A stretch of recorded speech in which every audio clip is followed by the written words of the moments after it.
Two states, a 126-year-old dam, and a long-standing conflict. The Mullaperiyar Dam has been a bone of contention between Kerala and Tamil Nadu for decades now. With the masonry gravity dam at high risk, Tamil Nadu accused Kerala in Supreme Court of blocking necessary maintenance work and delaying routine work for more than a year.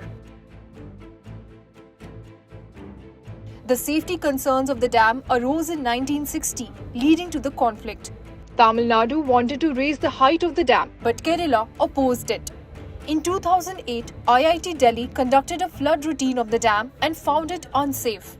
Additionally, the dam is in an earthquake-prone area. Accordingly, the A.S. Anand Committee was set up by the Supreme Court to look into the issue.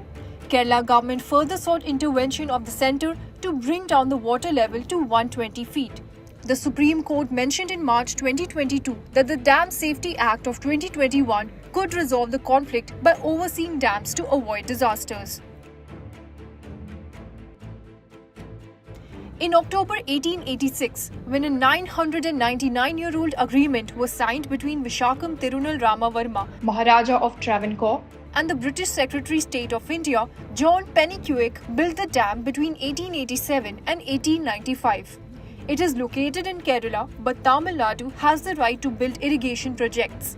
The dam can hold 2 crore cubic meters of water. Following independence, the Kerala government stated that the previous agreement was null and required to be revalidated.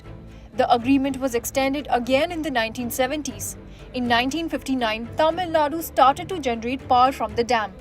Just like Mekedatu, even Mullaperiyar Dam has become an issue of conflict between the two states.